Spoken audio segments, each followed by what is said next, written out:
주시는 영생과 또 새 사람의 삶을 살게 하시는 생명을 공급받아 누리시는 분이라 생각이 됩니다. 그리고 저와 여러분들은 이 생명을 가지고 옛사람을 벗어버리고 새 사람을 살기를 힘쓰는 분들이라 생각이 됩니다. 자, 그런데 이렇게 새 사람의 삶을 살아가는 것, 예수님이 주신 그 영생의 삶을 이 땅 가운데 살아가는 것은 이 일반 세상 사람들은 경험할 수 없는 그런 삶인 것을 보게 됩니다. 여러분들도 경험하다서 아시다시피 이 옛사람을 버린다는 것, 옛사람을 죽이는 것, 내 욕심을 내려놓는 것, 내 이기심을 내려놓는 것은 결코 쉬운 일이 아니죠. 그리고 이러한 일은 죽음이 주는 두려움을 극복해야만이 할 수가 있는 일입니다. 내가 앞으로 먹을 것, 또 의지해야 할 것, 또 내 바램과 욕심들이 있는데 그런 것들을 예수님께 순종하기 위해서 내려놓는 이런 것들은 죽음이 주는 두려움이 있는 것이죠. 그래서 이 옛사람을 버린다는 것, 내가 하고 싶은 것을 안 하는 것, 내 욕심을 내려놓는 이 일은 죽음의 두려움에 처할 수 있는 쉽지 않은 결정이다라고 하는 것을 볼 수가 있습니다. 그리고 이 새 사람의 삶이라는 것이 내 의지로 되는 것이 아니라 예수님이 우리에게 생명을 공급해 주셔야만이, 영생을 공급해 주셔야만이 우리가 감당할 수 있는 일이기 때문에 세상 사람들은 죽어도 깨어도 이 새 사람의 삶을 살아갈 수가 없다. 반면에 저와 여러분들은 이러한 특별한 믿음을 가진 자이고 특별한 예수 그리스도의 생명을 가진 저와 여러분들이다라고 하는 사실을 우리가 살펴볼 수가 있겠습니다. 자, 오늘 본문에서는 우리 예수님께서 이 세례 요한이 처음 세례를 베풀었던 이 요단강 인근에 예수님이 계셨던 것을 볼 수가 있습니다. 이 요단강 인근에서 복음 사역을 감당했던 걸 볼 수가 있는데요. 자, 그런데 예수님께서 소식을 들었습니다. 베다니 지역, 이 예루살렘 인근에 있던 이 베다니 지역에 사는 나사로가 크게 병들었다는 소식을 듣게 되었습니다. 나사로가 어떤 인물이냐? 요한복음 11장에 보시면은 나사로는 예수님의 친구라고 나와 있습니다. 얼마나 가까웠는지는 모르겠지만 예수님의 친구였던 사람이 나사로인 걸 볼 수가 있고요. 또 예수님을 잘 따르던 여인들 중에 마르다와 마리아가 있는데 이 마르다와 마리아의 이제 오빠인 것을 볼 수가 있습니다. 자, 그래서 이 베다니까지, 예수님이 계신 곳에서 베다니까지는 걸어서 이틀이나 소요되는 그런 거리였습니다. 자, 그래서 예수님이 나사로가 죽기 전에, 심한 병에 걸렸지만 이 나사로가 죽기 전에 도달하기 위해서는 빨리 움직여야 됩니다. 바로 옆 동네가 아니고 걸어서 이틀이나 걸리는 거리이기 때문에 빨리 움직여야 되는데 예수님은 그렇게 빨리 움직이지 않으시고 지체하시는 것을 볼 수가 있죠. 그래서 이틀을 더 머무시다가 이렇게 떠나시는 것을 볼 수가 있습니다. 자, 그리고 요한복음 11장 4절, 오늘 읽었던 본문 앞에 보면 요한복음 11장 4절에 나오는데, 자, 이 뭐라고 예수님께서 말씀하시냐면은 이 병은 죽을 병이 아니라 하나님의 영광을 위하며 하나님의 아들이 이로 말미암아 영광을 받게 하려 함이라라고 말하고 있습니다.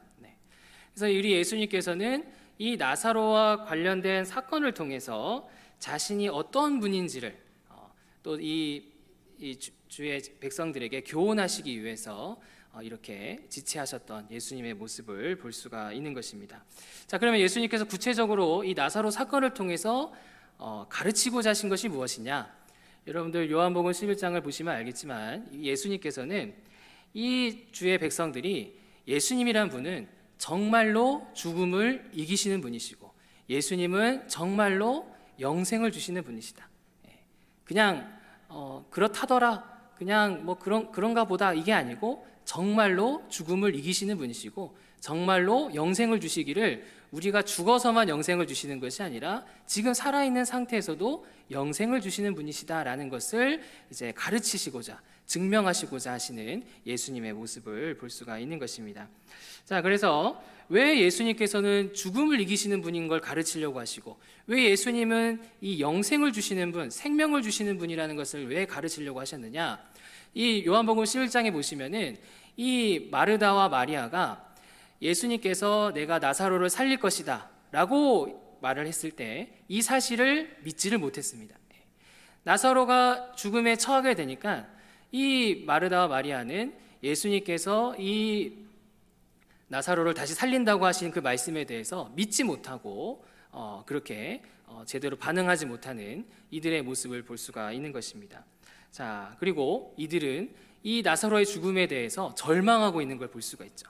이 나사로의 죽음에 대해서 앞으로 다시 부활하여 만날 것이라는 그런 부활 소망이 있는 것이 아니라 그냥 절망하고 있고 통곡하고 있고 애통해하고 있고 그렇게 예수님을 향한 믿음이 제대로 서지 못하는 이 죽음에 의해서 이제 두려워 떨고 있는 이들의 모습을 볼 수가 있는 것입니다. 자, 그래서 이 본문을 통해서 우리의 모습을 돌아봤으면 좋겠는데요. 저와 여러분들도 예수님을 믿고 있습니다. 자, 그런데 저와 여러분들도 이 죽음의 두려움을 우리가 잘 극복하지 못할 때가 있죠.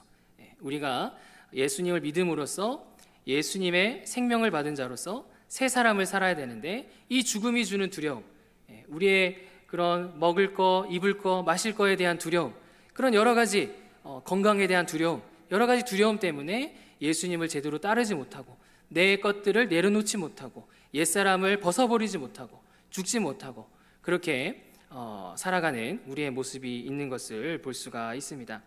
그래서 오늘 본문은 예수님께서 이 주의 백성을 사로잡고 있는 이 죽음의 권세를 어떻게 물리치시고 어떻게 이 영생의 삶을 주고 계시는지를 우리가 살펴볼 수가 있겠고요.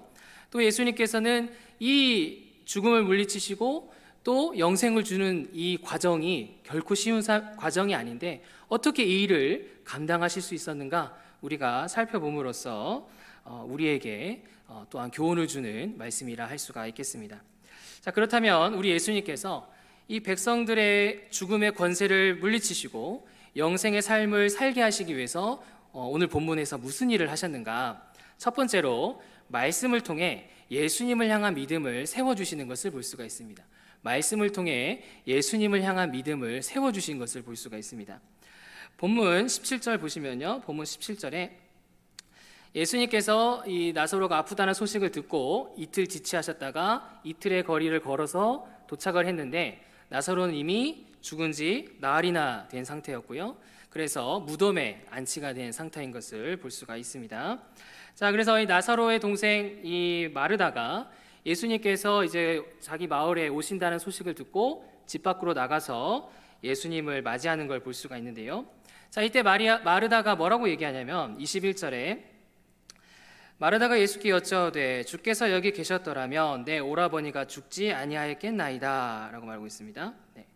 그래서 이 마르다는 믿음이 있었습니다. 예수님께서는 모든 질병을 고치실 수 있는 분이다라는 사실을 믿고 있었습니다.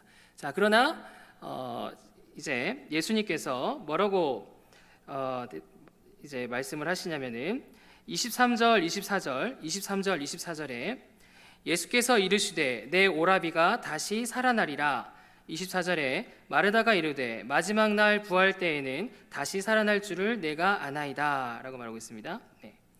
그래서 예수님께서는 이 나사로가 다시 살아날 것이다, 내가 살릴 것이다 라고 그런 이제 의미를 담아서 얘기를 했는데 이 마르다는 이것에 대해서 제대로 받아들이지 못하고 그것을 제대로 믿지 못하는 이 마르다의 모습을 볼 수가 있는 것입니다.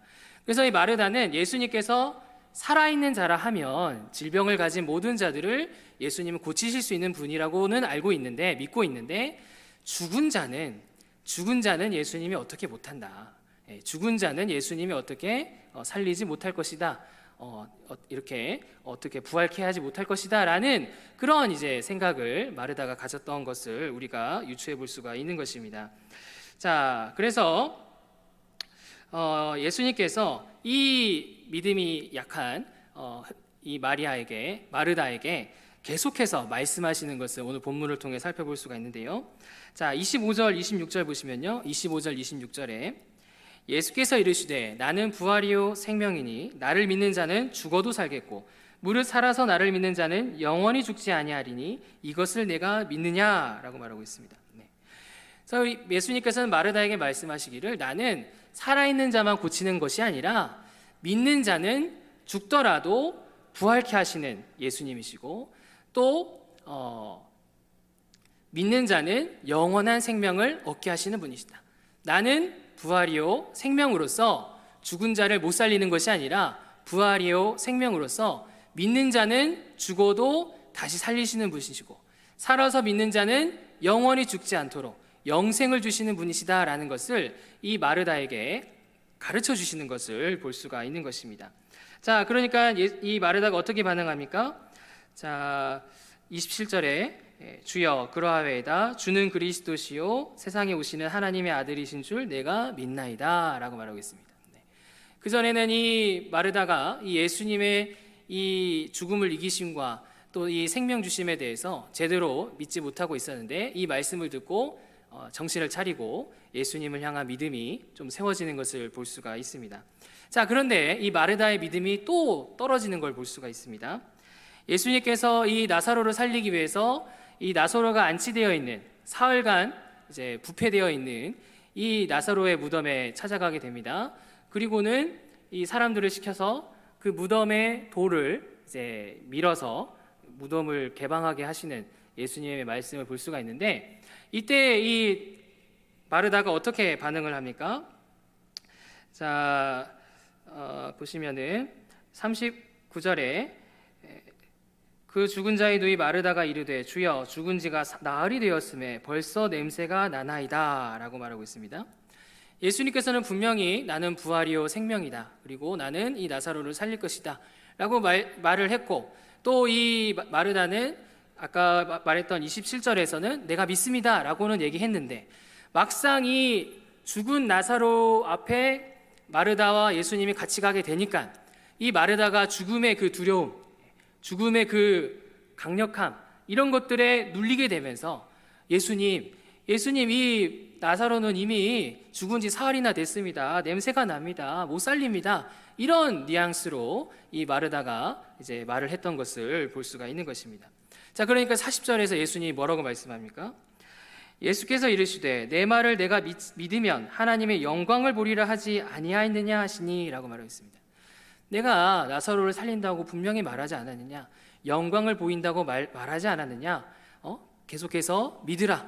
나는 부활이요 생명이다. 나는 나사로를 살릴 것이다. 너는 내 말을 믿으라 라고 다시금 말씀하시는 것을 볼 수가 있습니다. 자, 그래서 이 마르다는 다시금 믿음을 바르게 잡을 수가 있었고요. 이 무덤의 돌을 이제 옮기는 일에 순종하는 마르다의 모습을 볼 수가 있는 것입니다. 자, 이처럼 예수님께서는 저와 여러분들의 이 믿음도 말씀을 통해 세워주시는 분이신 것을 볼 수가 있습니다. 저와 여러분들도 예수님을 믿는다고 하지만 이 믿음이 왔다 갔다 할 때가 있습니다.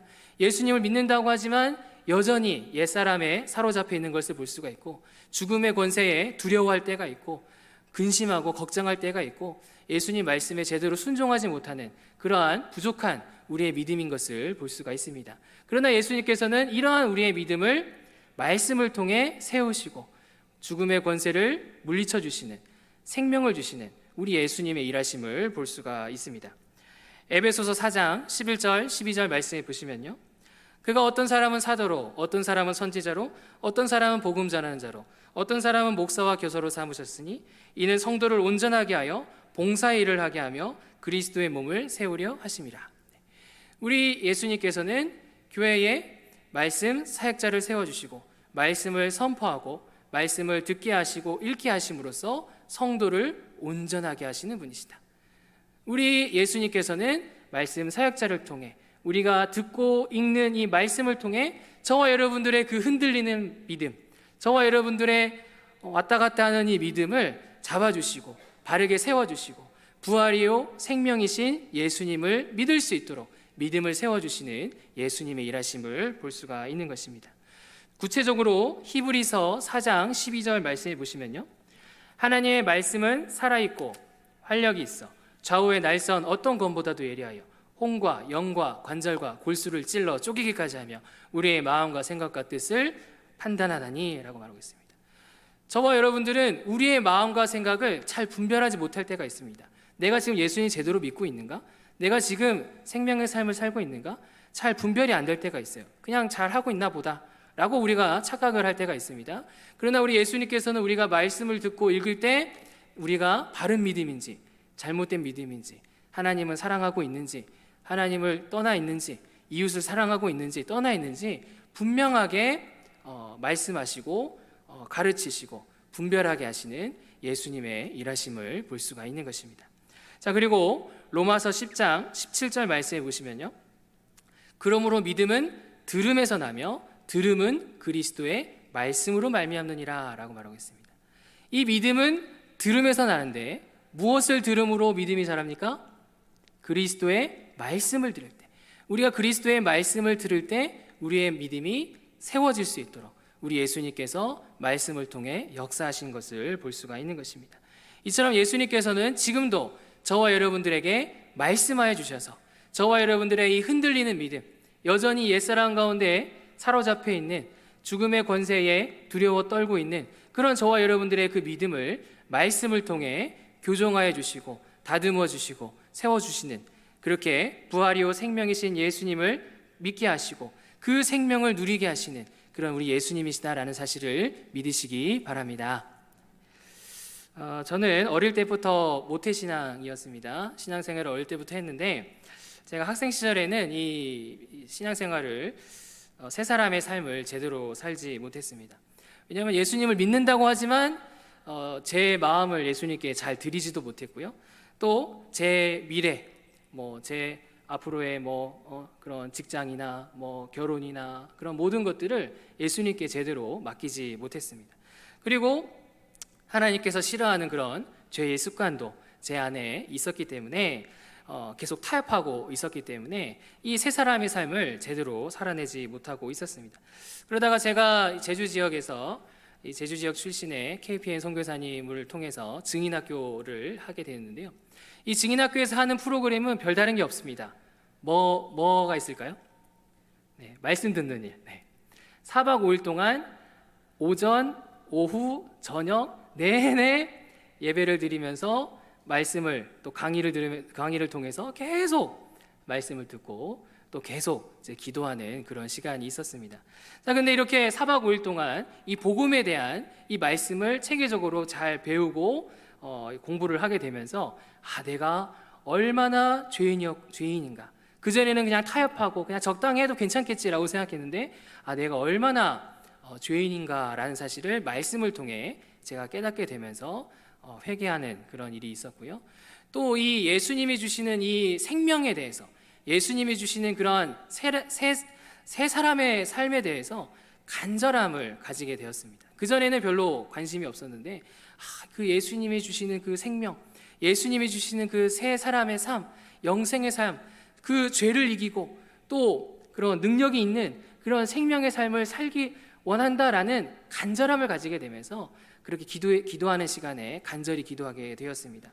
자, 그래서 저뿐만 아니라 그 자리에 참여했던 한 10명 가까이 되는 그 학생들이 정말 옛사람을 벗어버리기로 결단하고 새 사람을 살기로 결단하는 그런 놀라운 시간을 가지게 되었습니다. 이처럼 예수님께서는 다른 것으로 일하시는 분이 아니라 우리 예수님께서는 저와 여러분이 듣는 이 말씀, 읽는 말씀, 우리가 외우는 이 말씀을 통해서, 기도할 때 우리가 읊는 이 말씀을 통해서 우리 주님께서는 저와 여러분들의 믿음을 세워주시는 분이신 것을 볼 수가 있는 것입니다. 그러므로 저와 여러분들이 어떻게 해야 되겠습니까? 우리가 말씀을 통해 우리의 믿음을 점검해야 되겠습니다. 내 믿음이 지금 새 사람을 살고 있는 믿음인가? 내 믿음이 지금 부활이요 생명이신 예수님을 믿는 믿음인가? 내 믿음은 지금 바른 믿음인가? 우리가 말씀을 듣고 읽으면서 우리의 믿음을 점검해야 되겠습니다. 자, 그리고 우리가 말씀을 통해 우리 예수님이 주시는 그러한 생명, 새 사람의 삶, 영생의 그 생명을 우리가 공급받기를 힘써야 되겠습니다. 예수님이 우리에게 생명을 주지 않는데 우리가 어떻게 새 사람의 삶을 살 수가 있습니까? 말씀을 통해서 우리에게 주시는 그러한 생명, 영생, 그런 새 사람의 삶을 살아가게 하는 능력을 우리가 말씀을 통해 공급받아야 되겠습니다. 그래서 저와 여러분들이 옛사람에 사로잡혀서 이 죽음의 권세에 사로잡혀서 그냥 어정쩡하게 살아가는 삶이 아니라 정말로 옛사람을 이겨내고 새 사람의 삶, 영생의 삶, 그러한 예수님의 살아있는 생명의 삶을 바르게 살아내는 그런 저와 여러분들 되시기를 간절히 바랍니다. 두 번째입니다. 우리 예수님께서 이 백성들의 죽음의 권세를 물리치시고 영생의 삶을 살게 하시기 위해서 하신 일이 무엇인가?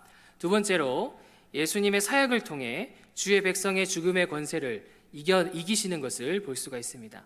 예수님의 사역을 통해서 이 주의 백성의 죽음의 권세를 이겨내시는, 물리치시는 예수님의 일하심을 볼 수가 있습니다. 예수님께서는 이 죽음의 권세에 의해서 죽어 있는 이 나사로를 다시 살리고자 하셨습니다. 그리고 우리 예수님께서는 이 나사로를 살리심으로써 여전히 죽음의 권세에 두려움에 사로잡혀 있는 마르다와 또 마리아와 또 그 주위에 있는 백성들에게 도우시기 위해서 이제 사역을 하시는 것을 볼 수가 있는데요. 본문 41절, 42절 말씀해 보시면요.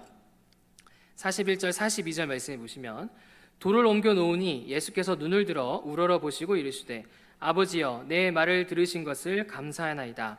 항상 내 말을 들으시는 줄을 내가 알았나이다. 그러나 이 말씀하옵는 것은 둘러선 무리를 위함이니 곧 아버지께서 나를 보내신 것을 그들로 믿게 하려 함이니이다 라고 말하고 있습니다. 그래서 우리 예수님께서는 이 나사로를 살리시기 전에 하나님께 뭐 했습니까? 기도했죠. 기도. 하나님께 간구하며 하나님의 기도하는 예수님의 모습을 볼 수가 있는 것이고요. 그리고 43절 말씀해 보시면요. 43절 말씀에 이 말씀을 하시고 큰 소리로 나사로야 나오라 부르시니, 우리 예수님께서는 하나님께 기도한 다음에 나사로에게 외치면서 나사로야 나오라 라고 부르시는 일하심을 볼 수가 있습니다. 자, 이때 어떠한 일이 일어납니까? 44절 말씀해 보시면요. 44절에 죽은 자가 수족을 베고 동인 채로 나오는데 그 얼굴은 수건에 쌓였더라. 예수께서 이르시되 풀어놓아 다니게 하라 하시니라 라고 하고 있습니다. 나사로는 분명히 죽음의 권세 아래에 눌려서 죽음 가운데 있었습니다. 자, 그래서 이렇게 배로 동인 채로 무덤 가운데 사흘간 있었는데 우리 예수님께서 나사로에게 나사로야 일어나 나오라 라고 외치시니까 이 나사로의 죽게 만드는 이 죽음의 권세를 우리 예수님께서 이겨내시고 또 물리치게 하시고 이 죽은 나사로가 다시 살아나게 하시고 그 무덤에서 걸어서 나올 정도로 건강하게 살리시는 우리 예수님의 일하심을 볼 수가 있습니다. 물론 나사로는 이후에 다시 죽습니다.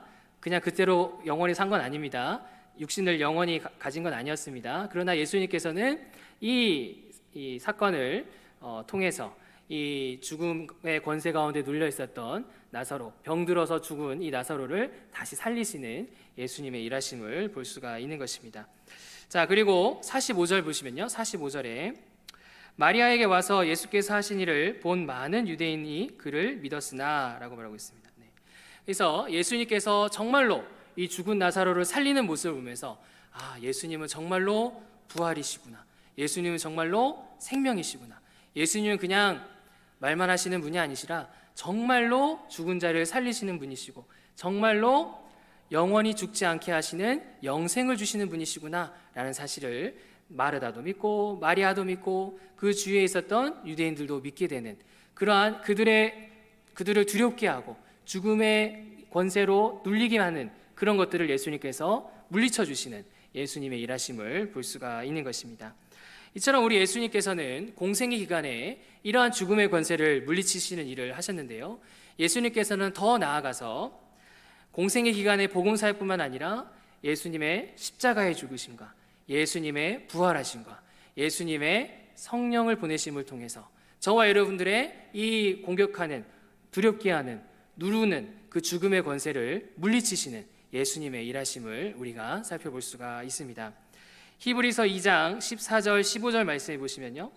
자녀들은 혈과 육에 속하였음에 그도 또한 같은 모양으로 혈과 육을 함께 지니심은 죽음을 통하여 죽음의 세력을 잡은 자 곧 마귀를 멸하시며 또 죽기를 무서함으로 한평생 메어 종로로 타는 모든 자들을 놓아주려 하심이라 라고 말하고 있습니다. 우리 예수님께서는 인간과 같은 모양으로 혈과 육을 지니셔서 이 땅 가운데 오시고 죽음을 통하여서 십자가에 달려 죽으심을 통해서 저와 여러분들의 죄의 문제를 해결해 주시고 그렇게 이 죄로 인한 죽음의 권세, 마귀의 권세, 그런 악한 권세들을 물리쳐 주시는, 죄의 문제를 해결해 주시고 죽음의 문제를 해결해 주시는 우리 예수님의 일하심을, 십자가를 통한 일하심을 우리가 살펴볼 수가 있는 것입니다. 자, 그리고 하이델베르크 요리문답 45문답에 보시면요, 예수님의 부활하심이 우리에게 어떤 유익이 있는가 세 가지를 설명하는데요. 예수님의 부활은 첫 번째로 예수님의 의로움에 우리를 참여하게 하십니다 라고 말합니다. 예수님께서는 부활하심으로 예수님의 의로우심을 증명하셨는데요, 예수님께서는 부활하심으로써 그 의로우심을 예수님을 믿는 자에게 주신다라고, 참여케 하신다라고 하는 것을 볼 수가 있습니다. 두 번째로 예수님의 생명으로 살아나게 하신다라는 것을 볼 수가 있습니다. 저와 여러분들이 예수님의 부활하심을 통해서 예수님을 믿는 저와 여러분들도 예수님의 생명으로 살아나게 하신다. 우리의 영을 살리시고 우리의 육신도 마지막 날에 다시 살리시는 우리 예수님의 생명이 우리에게 주어지는 것을 볼 수가 있습니다. 마지막으로 마지막 날의 영광스러운 부활을 보증하신다. 예수님께서 다시 살아나심으로 영광의 부활로 살아나신 것처럼 예수님께서는 저와 여러분들도 마지막 날에 영광의 모습으로 부활할 것임을 보증해 주신다라고 얘기하는 것을 볼 수가 있는 것입니다.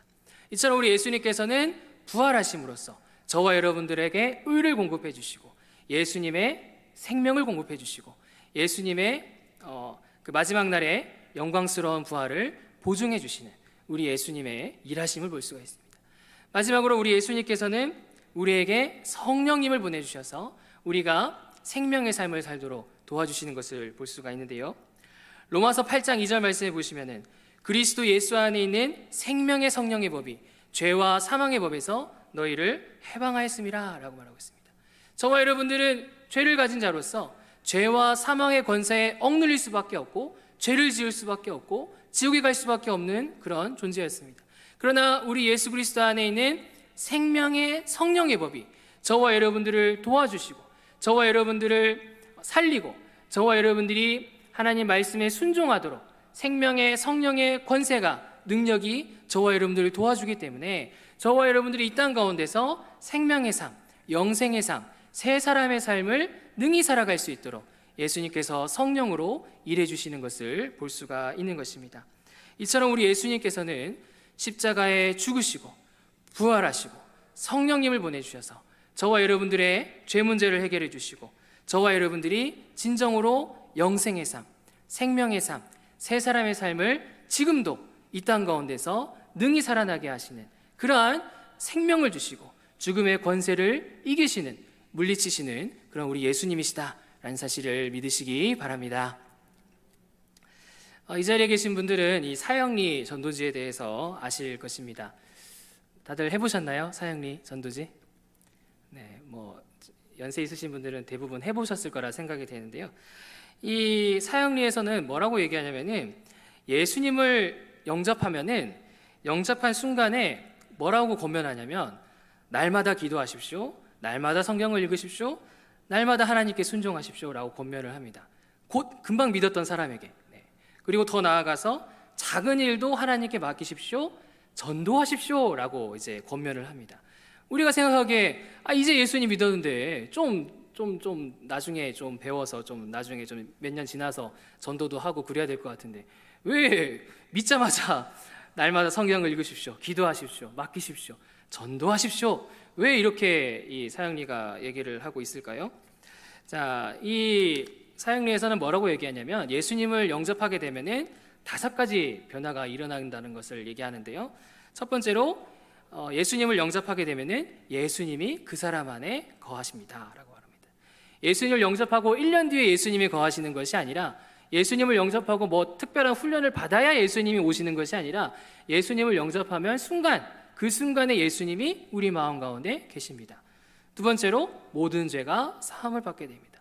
예수님을 믿는 자는 모든 죄가 1년 뒤에 사함받는 게 아니라 예수님을 영접하는 자는 그 예수님을 영접하고 나서 사함을 받게 된다. 그 다음에 하나님의 자녀가 된다. 그리고 영원한 생명을 얻는다. 마지막으로 하나님이 예비하신 풍성한 삶을 살게 된다라는 라고 얘기하는 것을 볼 수가 있는 것입니다. 이처럼 예수님을 믿는 자에게는 이러한 하나님의 은혜가 적용되는 것을 볼 수가 있습니다. 1년 뒤에, 2년 뒤에 특별한 사람에게만 적용되는 것이 아니라 예수님을 믿는 자, 예수님을 영접하는 자에게는 이러한 십자가의 그러한 능력, 부활의 능력, 성령의 능력이 그 믿는 자에게 주어지게 된다. 예수님을 영접하는 자, 믿는 자에게 주어지게 된다라고 하는 것을 볼 수가 있는 것입니다. 우리 예수님께서는 십자가와 부활과 성령의 능력으로 저와 여러분들을 억누르고 두렵게 하고 옛사람에 갇히게 만드는 그러한 죽음의 권세를 물리치시는 분이시고, 우리 예수님께서는 우리에게 그러한 생명, 영원한 생명, 새 사람의 삶을 살아가게 하시는 우리 예수님이신 것을 볼 수가 있는 것입니다. 그러므로 저와 여러분들이 어떻게 해야 되겠습니까? 우리 예수님께서 우리를 위해서 행하신 그 십자가의 사역과 또 부활의 사역과 또 성령을 보내신 그 사역을 우리가 귀하게 여기고 감사하게 여겨야 되겠습니다. 그냥 예수님 죽었다더라, 예수님 부활했다더라, 예수님 그냥 성령을 보냈다더라, 이게 아니라 나를 살리기 위해서, 나를 부활케 하시기 위해서, 나에게 생명을 주시기 위해서 십자가에 죽으셨고 부활하셨고 성령을 보내주셨다라는 사실을 우리가 기억하고 감사해야 되겠습니다. 그리고 이러한 능력과 또 은혜를 받은 자로서 우리가 바르게 이 성령의 도움을 받아서 이 죄와 사망의 권세를 물리치기를 힘써야 되겠습니다. 이러한 은혜와 능력을 받았는데 그냥 어정쩡하게 살아가는 것이 아니라 십자가 능력, 부활의 능력, 성령의 능력을 받은 자로서 우리가 그 능력을 공급받아 생명의 삶을 살아내기를 힘써야 되겠습니다. 그래서 저와 여러분들이 이 죽음의 권세를 극복하고 죽음의 권세를 물리치고 생명의 삶을 바르게 살아내는 그런 저와 여러분들 되시기를 간절히 바랍니다. 자, 지금까지 우리 예수님께서는 우리를 두렵게 하는 억누르는 죽음의 권세를 어떻게 물리치셨고 우리에게 이 영생을 주시기 위해서 어떠한 일을 하셨는지 살펴보았습니다. 자, 우리 예수님께서는 그냥 이 일을 하신 것이 아닙니다. 십자가에서 죽으시고 또 부활하시고 또 성령을 보내주시고 지금도 저와 여러분들을 계속적으로 도와주시는 예수님이신 것을 볼 수가 있는데요. 어떻게 예수님께서는 이렇게까지 죽으시고 부활하시고 성령님을 보내시면서까지 이렇게 우리를 도와주실 수 있을까요? 왜 그럴까요? 예수님께서 저와 여러분들을 사랑하시기 때문이다. 우리 예수님께서 저와 여러분들을 사랑하시기 때문에 죽으시고 부활하시고 성령을 보내주시고 지금도 저와 여러분들을 도와주고 계시는 것을 볼 수가 있는 것입니다. 자, 32절, 33절 보시면요. 32절, 33절에 마리아가 예수 계신 곳에 가서 배웠고 그 발 아래 엎드려 이르되 주께서 여기 계셨더라면 내 오라버니가 죽지 아니하였겠나이다 하더라. 예수께서 그가 우는 것과 또 함께 온 유대인들이 우는 것을 보시고 심령에 비통히 여기시고 불쌍히 여기사라고 말하고 있습니다. 예수님께서는 이 주의 백성들을 불쌍히 여기시는 것을 볼 수가 있죠. 특별히 이 죽음의 권세에 의해서 나사로가 죽는 거, 또 마르다와 마리아가 그렇게 두려움에 떨고 있는 이러한 모든 상황에 대해서 이 백성들을 불쌍히 여기시는 것을 볼 수가 있겠고요. 이 죽음의 권세에 대해서 비통해 하시는 것을 볼 수가 있습니다. 분노하시는 우리 예수님의 모습을 볼 수가 있는 것입니다. 자, 그리고 34절에서 36절 보시면요. 34절에서 36절 제가 읽겠습니다. 이르시되 그를 어디 두었느냐 이르되 주여 와서 보옵소서 하니 예수께서 눈물을 흘리시더라. 이에 유대인들이 말하되 보라 그를 얼마나 사랑하셨는가 하며 라고 말하고 있습니다. 네. 그래서 우리 예수님께서는 이 나사로가 죽어 있는 그 무덤 앞에 가셨을 때 뭐 하셨습니까? 눈물을 흘리시죠. 이 나사로를 향한 그런 사랑, 또 주의 백성들을 향한 사랑, 이러한 사랑으로 인해서 이 죽음에 처한 이 나사로에 대해서 눈물을 흘리시면서 그렇게 사랑하는 또 긍휼히 여기는 우리 예수님의 모습을 볼 수가 있는 것입니다. 이처럼 예수님께서는 저와 여러분들에게도 십자가의 희생과 또한 부활과 성령의 보내심과 그러한 헌신을 감당하실 만큼 저와 여러분들을 사랑하시는 분이시다. 예수님은 그냥 우연찮게 우리에게 십자가와 부활과 성령을 보내신 것이 아니라 저와 여러분들을 너무 사랑하셔서, 하나님이 사랑하시는 저와 여러분들을 예수님께서 너무나 사랑하셔서 저와 여러분들을 위해 희생과 헌신을 행하신 우리 예수님의 사랑을 볼 수가 있는 것입니다. 히브리서 2장 17절 18절 말씀해 보시면요, 그가 범사의 형제들과 같이 되심이 마땅하도다. 이는 하나님의 일에 자비하고 신실한 대제사장이 되어 백성의 죄를 속량하려 하심이라. 그가 시험을 받아 고난을 당하셨은즉 시험 받는 자들을 능히 도우실 수 있느니라 라고 말하고 있습니다. 예수님께서는 주의 백성을 구원하기 위해서 이 땅에 오셨고 고난을 당하셨는데, 자비하고 신실한 대제사장으로서 저와 여러분들을 향한 자비하신 대제사장, 또 신실하신 대제사장으로서 저와 여러분들을 사랑하시고 저와 여러분들을 긍휼히 여기시는 우리 예수님의 일하심을 볼 수가 있는 것입니다. 그리고 이사야서 42장 3절 4절 말씀해 보시면요, 예수님에 대해서 뭐라고 이제 예언이 되어 있냐면, 상한 갈대를 꺾지 않으시며 꺼져가는 등불을 끄지 않으시고 진실로 정의를 시행할 것이며 그는 쇠하지 아니하시며 낙담하지 아니하고 세상에 정의를 세우기에 이르리니 섬들이 그 교훈을 앙망하리라 라고 말하고 있습니다. 우리 예수님께서는 부족한 주의 백성들, 상한 갈대와 같은 주의 백성들 꺾으시는 분이 아니라 긍휼히 여기시는 분이시고, 꺼져가는 저와 여러분들 같은 등불을 끄시는 분이 아니라 긍휼히 여기시는 분이시고, 그렇게 쇠하지도 아니하고 낙담하지 아니하고 세상에 정의를 세우시며 하나님 나라를 세우시는 우리 예수님의 일하심을 볼 수가 있는 것입니다.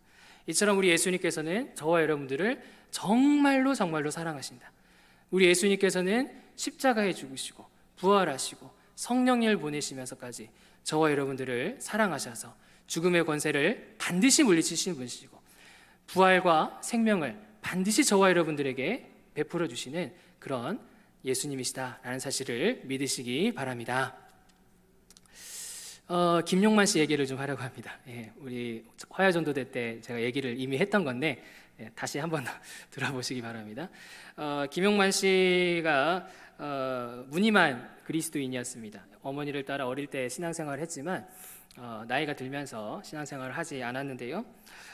동료 연예인의 권유로 인해서 2010년 IT 대지진이 있었던 당시에 의료 봉사를 이제 김용만 씨가 참가를 하게 됐습니다. 근데 이곳에서 이제 잠을 잘 때 잠이 안 와가지고 노래를 듣게 됐습니다. 하루가 지나고 이틀이 지나고 3일이 됐을 때 이제 찬양을 들으면서 하나님께서 나를 이 부족한 나를 사랑하시는구나. 하나님께서 이 IT 아이들과 사람들을 사랑하시는구나라는 사실을 이제 찬양을 들으면서 그 찬양에 나오는 그런 구절들을 통해서 이제 깨닫게 되었습니다. 그래서 한국으로 돌아와서 이제 제자 훈련도 하고 한국 교회에서의 그런 교육들을 받게 됐고요.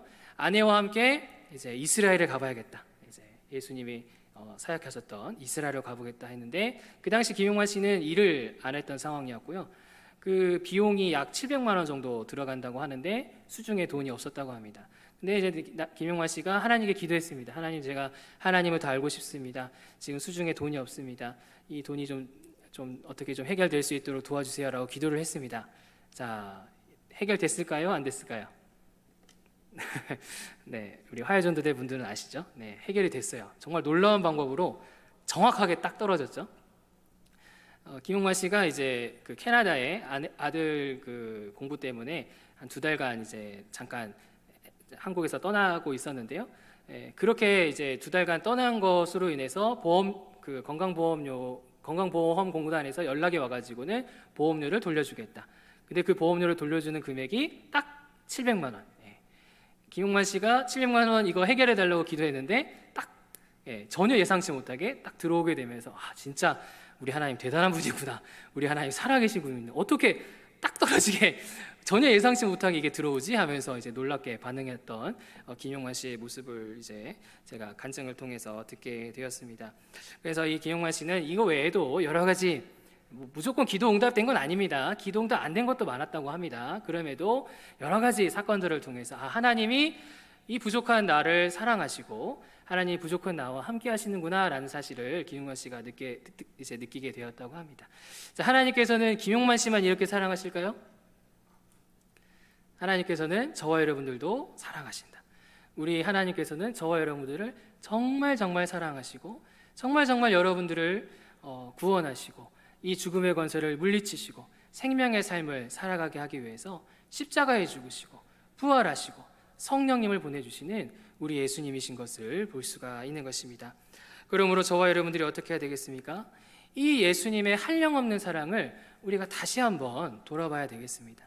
그저 그런 사랑, 그냥 나랑 상관없는 사랑이 아니라 그 십자가의 사랑, 그 부활하심과 성령을 보내심으로 저와 여러분들을 살리시는 그 사랑을 우리가 기억하면서 감격하는 그런 우리가 되겠습니다. 그리고 우리를 사랑하시는 그 예수님의 사랑을 공급받아야 되겠습니다. 꺼져가는 등불을 끄지 않으시고 또 상한 갈대를 꺾지 않으시는, 우리가 구할 때마다 놀랍도록 채워주시는 그 예수님의 사랑을 예수님의 기억하면서 예수님의 그런 생명을 공급받아야 되겠습니다. 그래서 저와 여러분들이 이 죽음의 세력을 믿음으로 이겨내고 이 땅 가운데서 생명의 삶, 영생의 삶을 바르게 살아내는 그런 저와 여러분들 되시기를 간절히 바랍니다. 말씀을 정리하겠습니다. 우리는 예수님을 믿는다고 하면서도 이 죽음의 권세가 주는 두려움, 이 옛사람을 벗어나지 못하는 이 죽음과 또 죄가 주는 이 두려움으로 인해서 우리가 사로잡힐 때가 있고 새 사람의 삶을 제대로 살아가지 못할 때가 있습니다.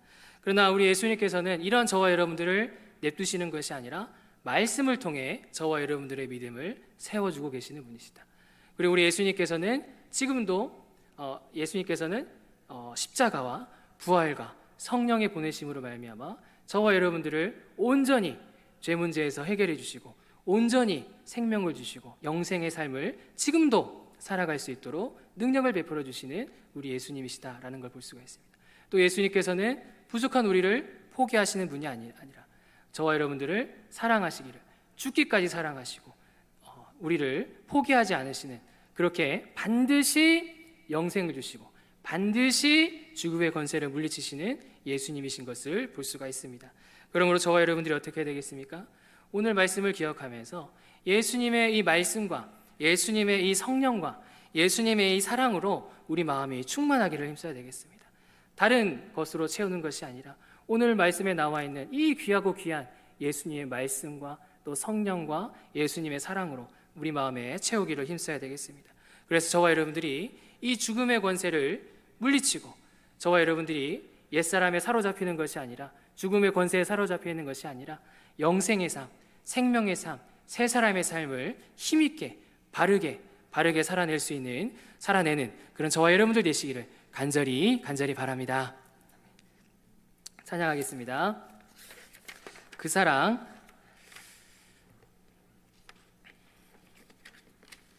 찬양하겠습니다.